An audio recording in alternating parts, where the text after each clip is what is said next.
Welcome to Academic Express. Today, I am absolutely thrilled to guide you through a journey from the outside in to uncover the incredible and frankly mind-blowing biology of avian hearing. Our star for today's explainer, the ultimate auditory hero itself, the barn owl. We're going to see exactly how these incredible creatures process sound, so let's jump right in. Okay, let's kick things off by instantly busting a pretty huge myth. Have you ever seen those commercial pest repellents? You know, the ones that claim to keep birds away by blasting high-pitched ultrasonic noises? It really makes you wonder, do birds actually hear the same secret ultrasonic world that dogs and bats do? Well, the answer is a resounding no. Despite what the marketing on those repellents claims, birds absolutely do not hear ultrasound. The vast majority of their hearing maxes out below 10 kilohertz. So those fancy ultrasonic devices, completely, literally inaudible to them. To truly understand how birds process sound, we are going to animate our way through the anatomy, showing you the absolute best detailed visualizations of the chapter. We'll follow a sound wave straight from the outside of the bird's head, deep into the processing centers of its brain. We'll hit the myths of avian hearing, the single bone middle ear, the inner ear papilla, their hearing regeneration superpower, and finally, the brain's space map. All right, part 1, myths of avian hearing. So what can they actually hear? Well, most birds, like your everyday pigeons and songbirds, are restricted to hearing under 10 kilohertz. And honestly, their hearing thresholds are slightly worse than ours. But then there's the barn owl. Its hearing curve actually dips below 0 decibels. Think about that. This means they are hearing incredibly faint sounds that humans can't even perceive. They are exceptionally sensitive, which of course makes perfect evolutionary sense for an apex predator hunting hidden, scurrying prey in the dead of night.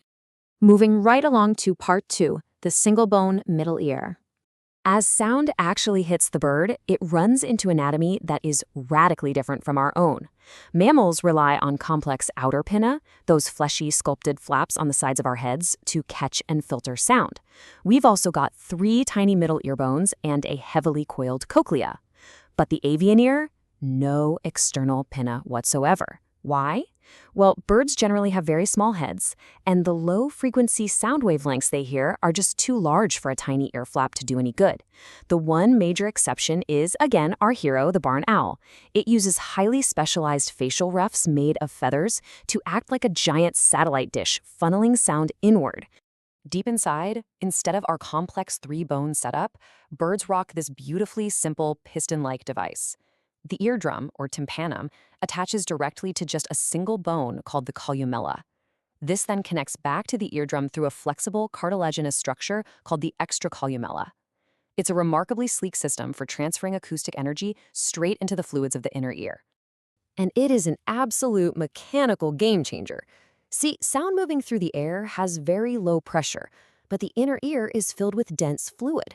This entire bone setup acts as an impedance-matching lever.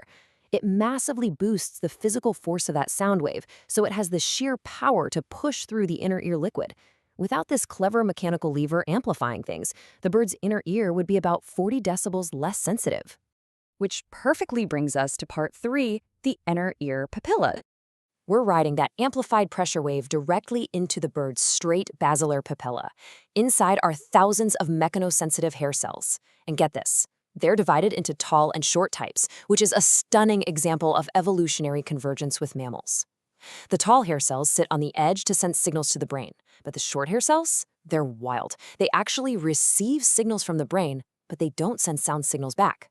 Instead of acting like microphones, they act as active mechanical amplifiers, physically moving inside the ear.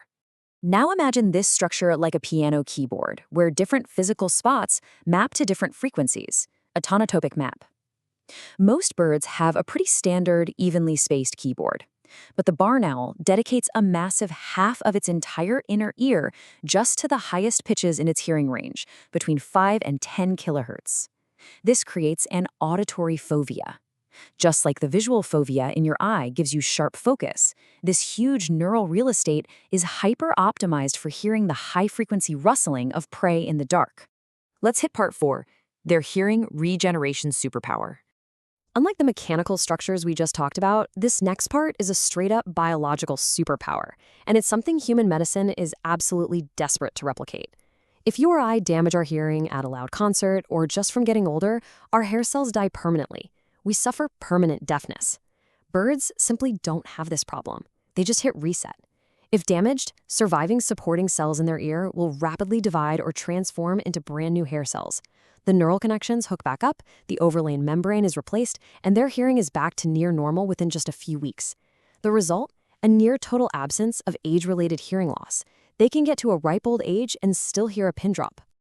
And finally, Part 5, the brain's space map.